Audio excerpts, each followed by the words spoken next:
কমিটির বৈঠকে গড় হাজির কেষ্ট। বৈঠকে হাজির কাজল শেখ। নিজের টাকা বৈঠকে যোগ দিলেন না অনুব্রত মণ্ডল। অনুব্রত নির্দেশে বৈঠক ডাকেন সিউড়ির বিধায়ক বিকাশ রায়চৌধুরী। বোলপুরের বৈঠকে গড় হাজির, তবে মোহাম্মদ বাজারের বৈঠকে গেলেন অনুব্রত মণ্ডল। বোলপুরের কোর কমিটির বৈঠকে যোগ দিলেন না কেষ্ট। কোর কমিটির বৈঠকে গড় হাজির অনুব্রত মণ্ডল। এ সম্পর্কে বিস্তারিত জানবো, ভাস্কর মুখোপাধ্যায় রয়েছেন। ভাস্কর, অনুব্রত মণ্ডলের গড় হাজিরার পিছনে কি কারণ রয়েছে, কি জানা যাচ্ছে? দেখো, অনুব্রত মণ্ডল যেটা জানিয়েছেন যে তার আগে থেকেই ঠিক করা ছিল যে মোহাম্মদ বাজারে তার একটি বৈঠক রয়েছে, এবং যেহেতু ওখানে দেউচা পাঁচানি কয়লা ব্লকের কাজ শুরু হয়েছে এবং বিভিন্ন ঝামেলা রয়েছে, তাই সেখানে দায়িত্ব তাকে দেওয়া হচ্ছে, দলনেত্রী তাকে দায়িত্ব দিয়েছে। সেই বৈঠকে ছিল পূর্ব নির্ধারিত, এবং সেই বৈঠকে যোগ দেওয়ার জন্য তিনি আজকে এই কোর কমিটি বৈঠকে যোগ দিতে পারেননি। কিন্তু বিরোধীদের বক্তব্য ঠিক উল্টো। বিরোধীদের বক্তব্য হচ্ছে কাজল শেখের সঙ্গে তার যে দ্বন্দ্ব, সেই দ্বন্দ্ব যত দিন যাচ্ছে তত বাড়ছে। কারণ কাজল শেখ দিন পাঁচেক আগে অভিযোগ করেছিলেন যে কোর কমিটির বৈঠক ডাকা হচ্ছে না। লাস্ট কোর কমিটির বৈঠক হচ্ছে জানুয়ারিতে, তারপরে আর কোনো বৈঠক হয়নি। কারণ কোর কমিটির তার যে বক্তব্য, তার বক্তব্য অনুযায়ী কোর কমিটির বৈঠক কিন্তু মাসে দুবার করে ডাকতে হবে। কিন্তু কোর কমিটি বৈঠক হচ্ছে না, জেলা কমিটির বৈঠক হচ্ছে।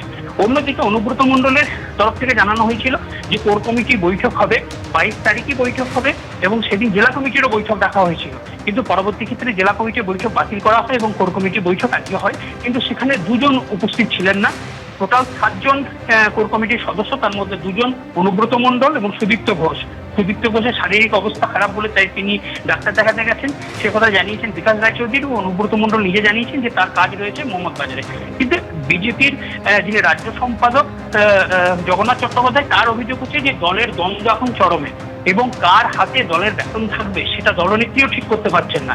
একবার কাজলের দিকে, একবার কেষ্টর দিকে।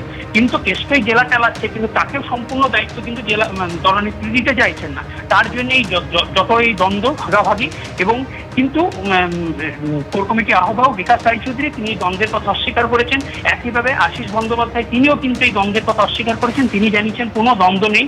আমরা দলের যিনি সভাপতি, অর্থাৎ জেলার যিনি সভাপতি এবং কোর কমিটির যিনি চেয়ারপারসন, তার কথা অনুযায়ী তাকে সঙ্গে নিয়ে তার সঙ্গে আলোচনা করে এই বৈঠক হয়েছে। এবং এই বৈঠকে যেসব এজেন্ডা যেগুলো আলোচনা হয়েছে সেগুলো কিন্তু আগেই আমরা চেয়ারম্যানের সঙ্গে আলোচনা করেছিলাম। এবং যেসব জিনিস উঠে এসছে আজকে বৈঠকে জেলার কোর কমিটির চেয়ারপারসন অর্থাৎ অনুব্রত মণ্ডলের সঙ্গে আমরা আলোচনা করে নেবো, করে নিয়ে তারপর সেই সিদ্ধান্ত আমরা রাজ্য নেতৃত্বকে পাঠাবো। তাই এখানে দ্বন্দ্বের কোনো বিষয় নেই। তিনি পূর্ব নির্ধারিত একটা বৈঠকে ছিলেন, সেই বৈঠকে গিয়েছেন এবং দলের মধ্যে কোনো বিভেদ নেই। কিন্তু কাজল শেখ আজকে তিনি আলাদা করে একটি সাংবাদিক সম্মেলন করেন এবং সেখানে তিনি অভিযোগ করেন যে এই যে দেউচা পাঁচানির যে বৈঠক, সেটা আজকে হচ্ছে বিদ্যুৎ ভবনে কলকাতায়, এবং সেখানে পিবি সেলিম সহ জেলার যারা অধিকর্তা রয়েছেন তারা কিন্তু ওখানে উপস্থিত রয়েছে। তাই সেক্ষেত্রে মোহাম্মদ বাজারে যে বৈঠকের কথা বলা হচ্ছে সেই বৈঠক ঠিক নেই, এবং তিনি নিজেও জানেন না যে মোহাম্মদ বাজারে কোনো দেউচা পাঁচানি নিয়ে কোনো বৈঠক রয়েছে। কিন্তু এই মুহূর্তে আমরা জানতে পারছি যে অনুব্রত মণ্ডল বৈঠক করছেন, এবং দেউচা পাঁচানি থেকে প্রচুর মানুষ এসে তাদেরকে সঙ্গে নিয়ে তিনি মোহাম্মদ বাজার ব্লক অফিসে বৈঠক করছেন। ধন্যবাদ ভাস্কর।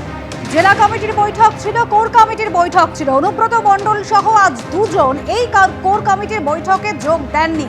বৈঠকে হাজির ছিলেন কাজল, নিজের টাকা বৈঠকে যোগ দিলেন না অনুব্রত মণ্ডল।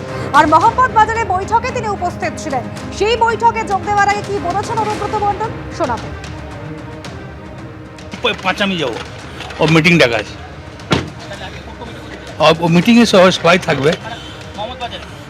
আমি মোহাম্মদ বাজার যাবো, মিটিং আছে।